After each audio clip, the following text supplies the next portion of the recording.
So hello and welcome back to the channel.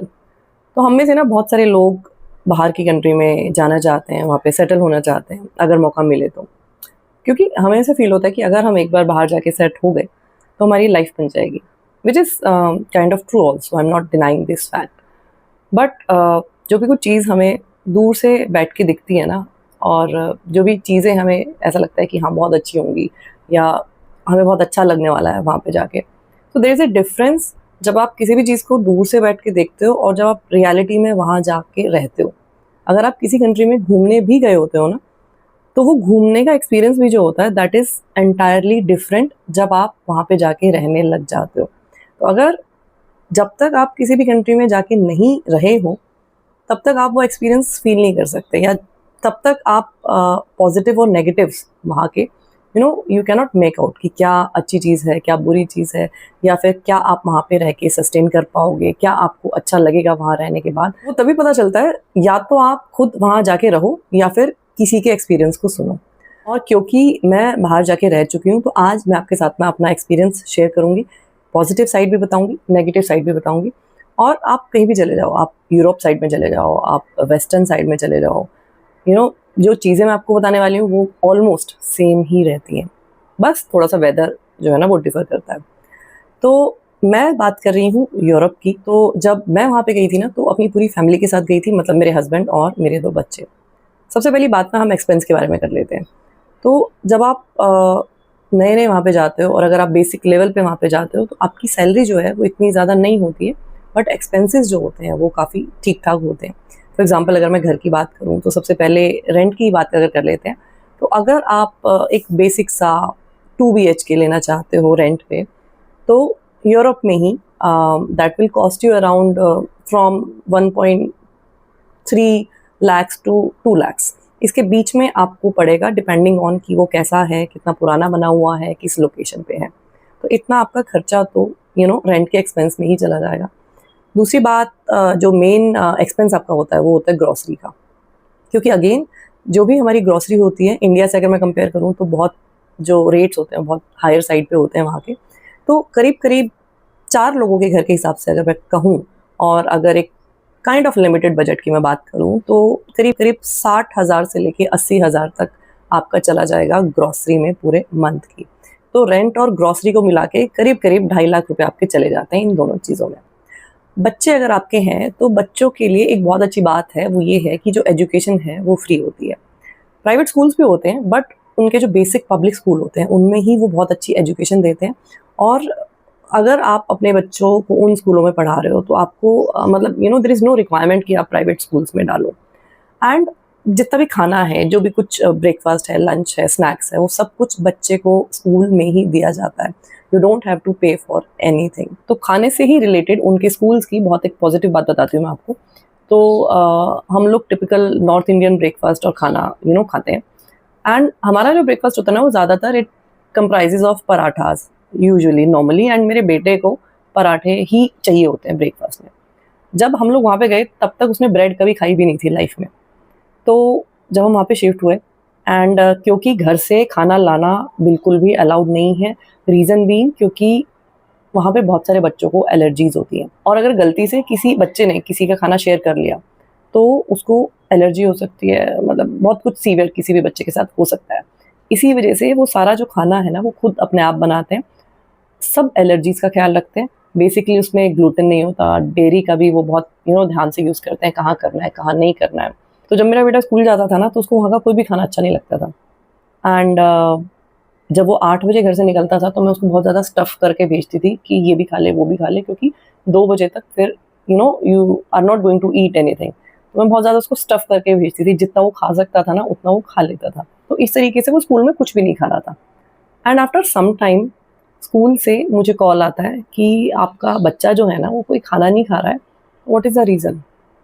तो मैंने बोला कि हाँ, I know that he is not eating the food over there in the school because he is not used to, he is not liking the food.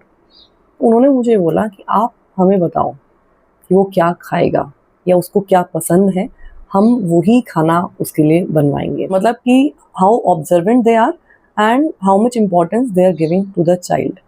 और इसी के साथ अगर मैं और एक्सपेंसेस की बात करूँ तो अगर आपके पास कार है तो उसका अलग पेट्रोल का खर्चा आएगा, अगर नहीं है तो आपके पास करीब करीब 10 से 15 हज़ार का खर्चा आएगा ऑन बस में ट्रैवल करना है आपको या ट्रेन में ट्रैवल करना है। पास बन जाता है मंथली, और वही पास जो है बस में भी चलता है, वही ट्रेन में भी चलता है, तो वो पर पर्सन ये इतना खर्चा होता है। एंड बच्चों के लिए एक पर्टिकुलर एज तक फ्री रहता है ट्रैवल करना। तो अगर आप बाहर नहीं खाते हो ज़्यादा तो वहाँ का कुछ खास एक्सपेंसेस नहीं आपको आएंगे।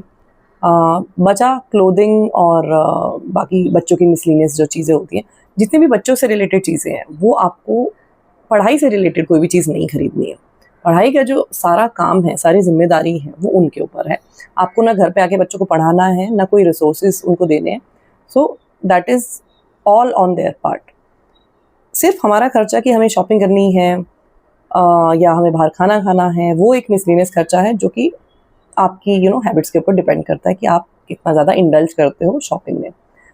अगर मैं और अच्छी चीज़ों के बारे में बात करूँ तो नॉर्मली मोस्टली जितनी सारी कंट्रीज़ हैं उनमें जो पॉल्यूशन का लेवल है वो बहुत कम है एज़ कम्पेयर टू इंडिया। ये हम सबको पता है। नॉर्मली दिल्ली में जब पॉल्यूशन का लेवल 250, 350, 400, कभी-कभी 500 भी हम सुनते हैं, तो वहाँ पे वो पॉल्यूशन का जो लेवल होता है वो होता है 8, 10, शायद पीपीएम में मेजर करते हैं if I am not wrong, तो वो 8-10 होता है, जो कि यहाँ पे 250-300 नॉर्मली होता ही होता है। दूसरी चीज़ कि जितनी भी एडल्ट्रेशन है जो यहाँ पे इंडिया में बिकॉज ऑफ पॉपुलेशन, बिकॉज हमारे पास कोई इतने अच्छे लॉज नहीं हैं एडल्ट्रेशन को कंट्रोल करने के लिए, अगेन क्योंकि पॉपुलेशन बहुत ज़्यादा है, तो एडल्ट्रेशन जो है वो ना के बराबर होती है। आपको दूध से लेके, सब्जियों से लेके, फ्रूट से लेके सब एकदम ऑर्गेनिक मिलता है ज़्यादातर। तो 2 चीज़ आपकी सॉर्टेड हो जाती हैं, आपकी हवा अच्छी है जिसमें कि आप सांस ले रहे हो, प्लस आपका खाना भी बिल्कुल अच्छा है, तो ये दोनों चीज़ें हमारी सॉर्टेड हो जाती हैं। तीसरी चीज़ जो है वो है वर्क लाइफ बैलेंस।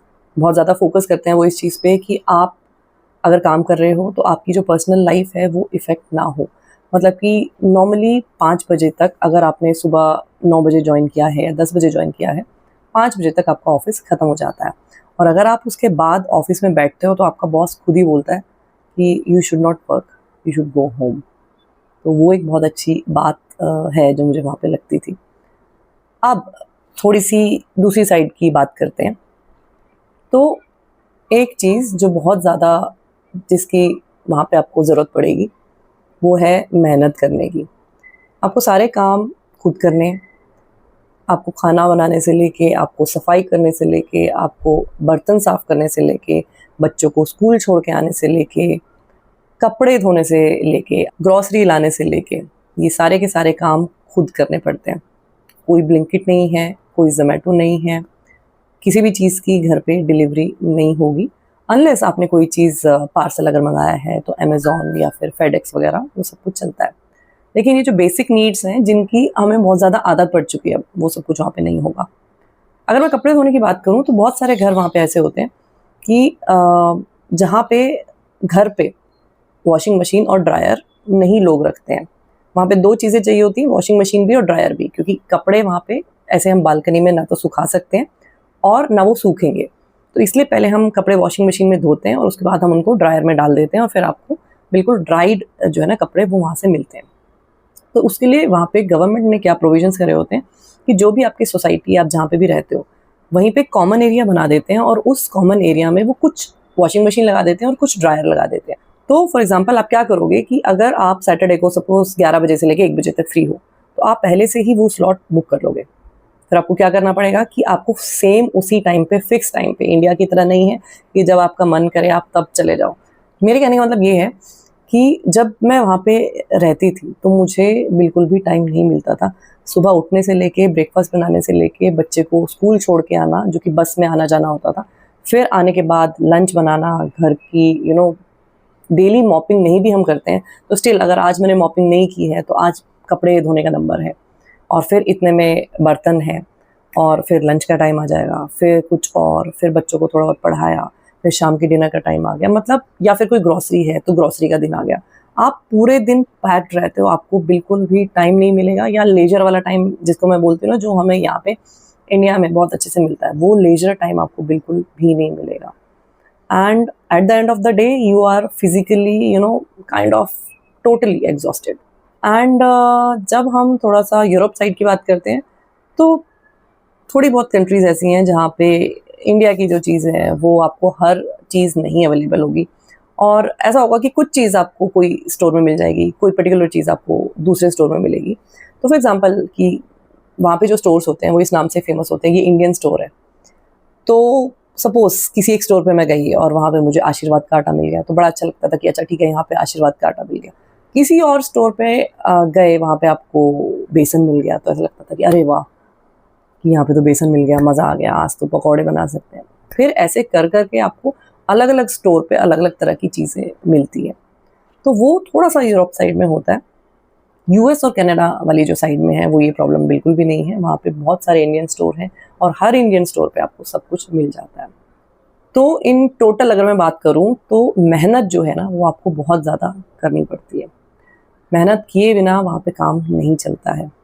एंड क्योंकि एक्सट्रीम वेदर होता है तो वहाँ पे आपको जब भी घर से बाहर निकलना है तो बहुत सारी लेयर्स पहन के निकलना है, शूज़ आइस मतलब स्नो वाले पहन के निकलना है।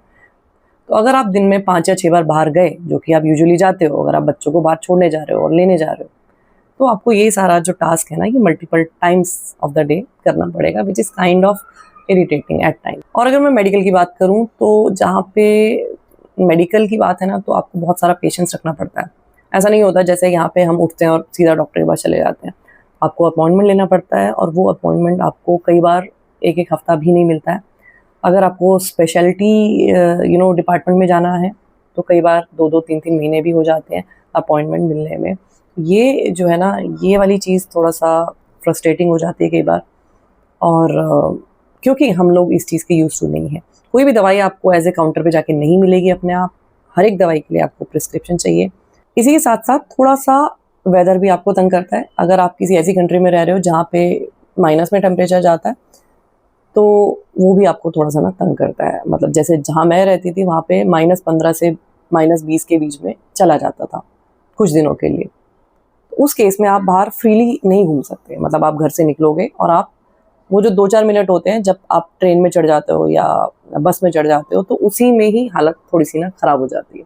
तो वो थोड़ा सा एक पॉइंट है टेम्परेचर वाला। अगर लोगों की मैं बात करूँ तो ये चीज़ मुझे बहुत अच्छी लगती है कि वहाँ पे किसी को इस चीज़ से कोई कंसर्न नहीं है कि आप क्या कर रहे हो, आप क्या पहन रहे हो, आप कहाँ जा रहे हो, आप किससे बात कर रहे हो, आप करियर वाइज क्या कर रहे हो, आप मतलब अपनी लाइफ में आप क्या करना चाहते हो, क्या नहीं करना चाहते हो, उससे किसी को भी कोई कंसर्न नहीं है। मतलब जो आपके दोस्त भी होंगे ना, जो वहाँ के लोग होंगे, और अगर वो आपके दोस्त हैं, आपके ऑफिस में भी काम करते हैं, वो आपको इन सारी चीज़ों पे जज नहीं करते कभी भी। उनको कोई मतलब नहीं है, वो आपकी लाइफ है, आप देखो आपको क्या करना है, क्या नहीं करना है। तो इससे क्या होता है कि आपको कोई जज नहीं करता और बहुत हद तक आप मैनिपुलेशन से भी दूर रहते हो, क्योंकि लोगों को इन सारी चीज़ों से कोई मतलब नहीं है। लोग इन सारी चीज़ों में अपना टाइम वेस्ट करते ही नहीं है। वो प्रोग्रेशन की बात करते हैं, वो अपने आप को इम्प्रूव करने की बात करते हैं, अपने आप को अपडेट करने की बात करते हैं। तो इन सारी चीज़ों से उनका कोई मतलब नहीं है।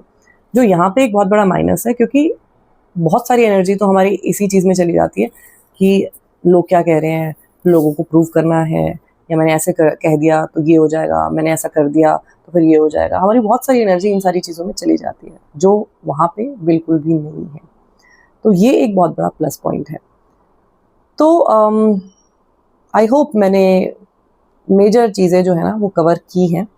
एंड अगर आपको चांस मिलता है तो obviously I would recommend that you should go and you should have that experience, because having that experience is very important.